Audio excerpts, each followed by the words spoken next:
Today we're going to look at differences and similarities between natural numbers, whole numbers, real numbers, integers, rational numbers, irrational numbers, and a little bit of complex numbers.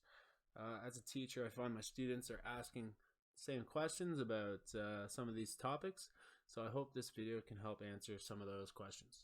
Here we go. Natural numbers. These natural numbers are represented by the symbol n here, and these are the positive numbers that we tend to count by, excluding 0. So we think of numbers like 1, 2, 3, 4, 5, and so on. These are our natural numbers. Whole numbers. Whole numbers are all of our natural numbers plus the number 0. So these are the numbers we use to count, including 0. So 0, 1, 2, 3, 4, 5, and so on.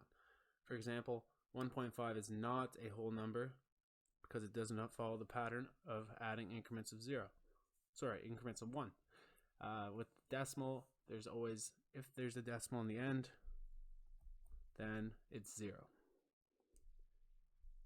Integers. Integers are given in this picture. They include the whole numbers and the natural numbers. So the integers include the positive whole numbers, but they're negative versions, as you see in the number line. And the numbers increase negatively if you go to the left of the number line past 0. And if you go to the right, these numbers are getting bigger, increasing positively.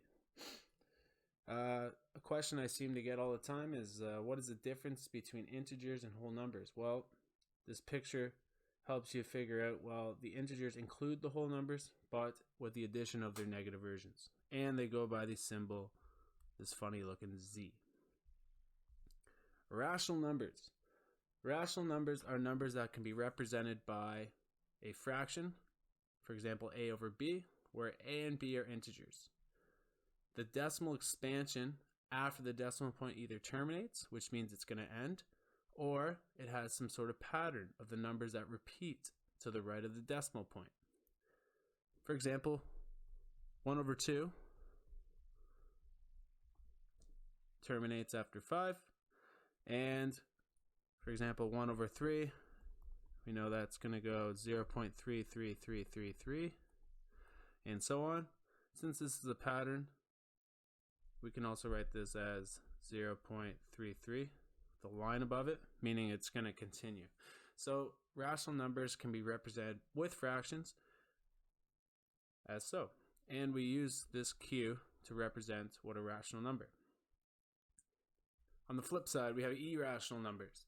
And if you want to think about rational numbers, we can capture what are rational numbers from the previous picture. However, irrational numbers are exactly the opposite of rational numbers. So irrational numbers cannot be represented by a over b, which means they cannot be represented by a fraction where a and b are integers. The decimal expansion after the decimal point does not terminate, which means it's going to go on forever and ever. And this number pattern that continues is not a pattern at all. There's no pattern after the decimal point, which means that we cannot capture this irrational number in a fraction.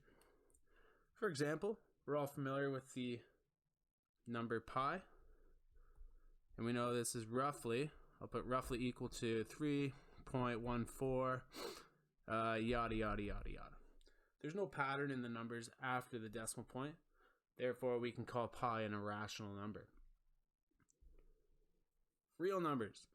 When we think of the real numbers, we think of this big box here.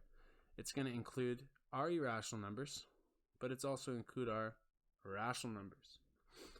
So real numbers are all the numbers we can think of in the mathematical universe, and it's given this symbol R. And finally, we're going to look at complex numbers. In complex numbers, there are some mathematical equations for which the solution is not a real number. An example is that a formula that includes the square root of a negative number. For example, the square root of -1. Since squaring two negative numbers always results in a positive number,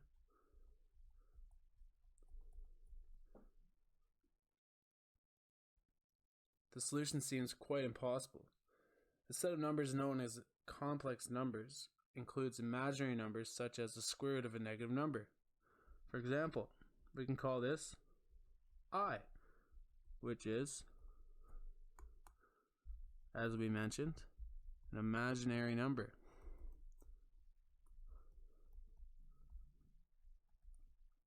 The complex number set is separate from the real number set and is represented by the standard symbol C with this funny line through it. That's all for today on complex numbers. So here's a basic overview of what we've covered. We know the natural numbers are the positive counting numbers, excluding 0. The whole numbers are the natural numbers, with the exception of 0, including into it. Integers are the positive numbers and the negative numbers of the whole numbers. So -2, -1, 0, 1, and 2. Rational numbers are all values of x, or all numbers where our value can be written as a fraction a over b, where a and b are elements of the integers, and b cannot equal 0. If b is equal to 0, then that number does not exist, since a number cannot be divided by 0. Irrational numbers are the opposite. It's where a number cannot be written as a fraction of a over b, where the number after the decimal point does not terminate, or there is no distinct pattern of the number sequence after the decimal point. And all of our real numbers, well, these real numbers are all the numbers we know in our mathematical universe. Well, thanks for tuning in today. If this video was able to answer some questions, please like this video below. And if you're interested in more math videos, please subscribe to my channel. Take care.